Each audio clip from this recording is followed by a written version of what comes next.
Il y a beaucoup de rumeurs sur koh. C'est une émission qui crée vachement de débats. C'est vrai, hein, tu sais. J'ai noté toutes les rumeurs que je voyais. D'accord.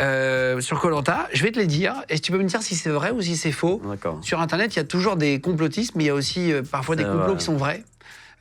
Donc, il faut essayer de faire chacun son petit tri. D'accord, je vais essayer de te dire les vérités. Est-ce que les candidats ne peuvent pas se parler avant le début de l'émission? Est-ce que ça, c'est vrai?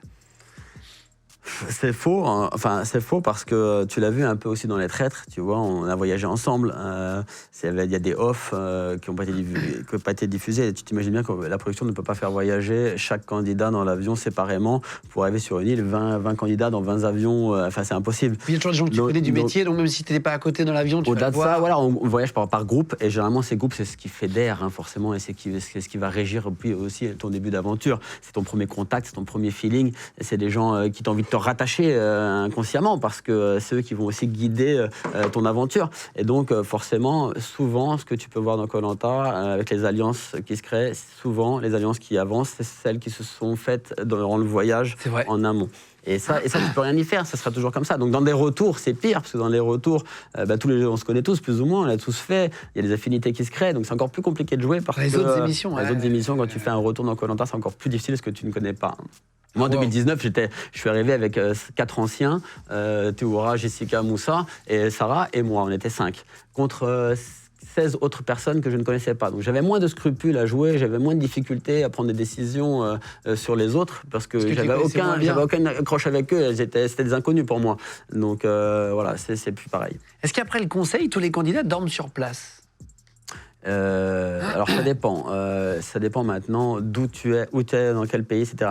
Il y a des régions comme les Fidji, où les îles sont très éloignées les unes des autres, où il y a une interdiction aussi de voyager de nuit.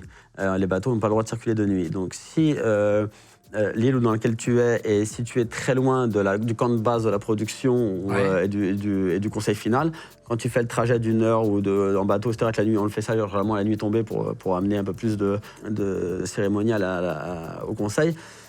Mais quand tu arrives la nuit, si ça dure trop longtemps le conseil, ça dépasse, tu peux pas repartir. Donc là, généralement, ils peuvent te fabriquer une espèce de truc en bois, là, comme ça. Là, tu dors pas à l'hôtel, c'est un truc en bois comme ça, tu dors sur des planches de bois, et tu dors là, et tu repars le lendemain matin très tôt en bateau sur tes îles. Sur certaines émissions où c'est proche, au Vietnam, on rentrait tous les soirs sur le camp, par exemple, tu vois. Est-ce que les équipes techniques mangent et boivent devant les candidats? Est-ce que tu as des cadreurs qui mangent une barre de chocolat pendant qu'ils filment parce qu'ils ont faim? Ils sont très professionnels. Ils ont gaffe quand même. Oui, tu t'imagines bien que si tu vois un caméraman en train de se taper un Mars, ça va avoir. C'est un sujet à s'embrouiller. Si tu veux dire.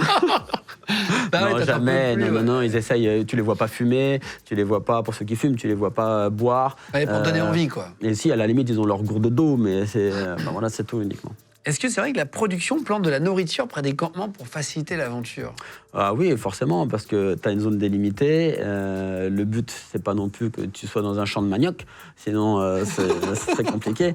Donc la zone dans laquelle on est délimité, elle est observée, elle est travaillée, elle est aussi nettoyée. Il y en a un petit peu, mais pas trop. Il y en a un peu, mais pas trop. Donc c'est pour ça qu'en fait, tu dois aller chercher régulièrement chaque jour, parce que eux, en fonction de l'évolution du jeu, des fatigues et des gens, si le médecin dit non mais là attention, ils sont trop fatigués, etc., ils mangent pas assez, hop, ils vont rajouter 2 pieds de manioc quelque part. Quand tu les vois déterrer, généralement on les déterre très facilement parce que... Ah oui, ça a été mis avant. Ah oui. Non, ça c'est intéressant. Est-ce qu'il existe des doublures pour jouer certains plans à la place des candidats? Genre par exemple, je pense que ça peut arriver. Les poteaux, ça dure des heures. Non, mais ça peut arriver, je pense, quand on est parti, s'il y a besoin de refaire un plan drone, par exemple, pour le montage du générique. Ah et oui, que nous n'est d'accord. plus là, ils vont prendre un t-shirt vert de 3 personnes, et puis au loin, peut-être ce sera des gens, mais uniquement ça. Sinon, le reste du temps, on n'est jamais pas doublé. sur des épreuves. Non, jamais sur des épreuves. Est-ce que c'est vrai que alors j'ai lu ça m'a fait marrer. La production fournirait des préservatifs aux candidats. Et en 2010, il y en avait dans les malles, oui, des préservatifs. Je ne sais pas pourquoi d'ailleurs, il y avait des préservatifs. C'est simple à comprendre. Ouais, mais c'est pas l'endroit vraiment où tu as le plus envie de... Parce que tu es tout crade. Parce que la libido, elle est coupée, c'est pas ta priorité. Tu sais, le corps, il est bien fait, le cerveau, il est programmé, il sait, voilà, ton cerveau, il va dire, voilà, c'est quoi les organes les plus importants? C'est le cœur, le cerveau. toute mon énergie, je le concentre à balancer du sang dans le cerveau, etc. Et toi, toute ton énergie, en fait, à chaque fois que tu avances, ton corps il s'adapte. T'es focus. Et oui, alors au début, oui, tu vas peut-être avoir les 2 premiers jours, tu es encore en forme, ça va, mais plus tu vas avancer, je peux te dire, plus ta libido, elle va disparaître. Ah oui. Bah oui, forcément. C'est ton dernier souci de te reproduire. Faut déjà survivre. Ouais, t'as déjà envie de bouffer, de boire, quoi. Ouais. Ah, c'est intéressant. Mais après, je pense que voilà, il y a des rapprochements affectifs, il y en a eu dans le Koh-Lanta, c'est connu, il y en a eu, mais ça se fait sûrement généralement. Toi, t'as jamais après. vu personne, sans donner de nom, je m'en fous, mais t'as jamais vu ça, non? Non. Après, la maison des candidats, moi, j'y suis arrivé tard à chaque fois dans les derniers, parce qu'à chaque fois, j'ai eu la chance d'aller loin. Donc, j'ai pas pu profiter. Ah, c'est là où ça se passe? Ouais, généralement, c'est les derniers éliminés qui font partie du conseil final, généralement après la réunification. Donc, si toi, tu sors juste après la réunification, tu peux passer genre 15 jours ou 10 jours en maison des candidats en attendant que tout le monde soit éliminé à la fin du jeu. Ouais. Toi, si tu restes 10 jours, au bout de 3-4 jours où tu as bien repris des forces, généralement, là, tu as envie de peut-être t'amuser. Te reproduire. Te reproduire. Ouais, t'as plus envie de. Alors, aussi des rapprochements, il y a, et c'est là que ça se fait, ou alors bien après, quand chacun retrouve son chez-soi.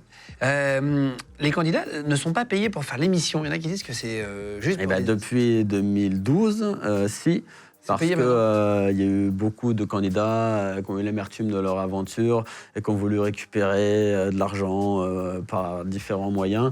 Et je pense que voilà, il y a besoin d'avoir une classification parce que c'est vrai que c'est long, c'est tourné tous les jours. Donc maintenant, il y a un jour de repos chaque semaine. Vous n'êtes censé pas être filmé, où il ne se passe rien. D'ailleurs, c'est très long pour nous. C'est pour les caméramans, c'est pour tout le monde. Comme ça, c'est respecte le code du travail. Ah oui. Donc toi, forcément, tu es employé aussi. Donc maintenant, au moins, c'est carré, quoi. Maintenant, tu as un contrat de travail avec un salaire. Mais je veux dire, tout ça, c'est pas grand-chose, mais c'est un minima pour... Alors, j'ai lu un truc assez étonnant. C'est que la montre que porte Denis Brognard n'est pas réglée à la vraie heure pour pas que les candidats sachent l'heure. C'est vrai, mais j'ai envie de te dire que maintenant, on n'a même plus besoin de sa montre. On sait à peu près où est le soleil, on sait quelle heure il est. Ouais, on est assez maintenant. Et puis tu te fiches de l'heure. Aguerri, oui. Puis... Tu te dis, bon, il se couche là, il se lève là. Ouais, franchement, maintenant, c'est pas le truc qui est. Les jours, il y a toujours quelqu'un qui compte les jours. À partir du moment où il est arrivé, il y en a toujours un qui sait quel jour on est. On sait tout, nous, on sait. Je veux dire, maintenant, on arrive même à surprendre la production, dans le sens où quand on arrive sur un retour, on est, par rapport au nombre de candidats qu'on est, par rapport au nombre de jours. Alors oui, ils peuvent nous flouter sur la fin, si on est 4 ou 5 ou 3, tu vois, sur les derniers trucs. Mais grosso modo, on sait qu'il y a un jour confort, un jour immunité, un jour off. Ah oui, donc Et ensuite, par rapport au nombre de candidats qu'on est, on arrive plus ou moins à savoir comment ça va se dérouler le jeu. Il y a des jours off quand même. Ouais, jours off. Mais du coup, vous mangez pas? On fait comme d'hab, ça veut dire on se lève, on nettoie nos affaires, on met du bois, on ramasse des trucs, on cherche un collier, on discute, on va pêcher. Oui, mais par contre, on part pas sur le jeu. Filmé, on parle du jeu et il n'y a pas de scène filmée.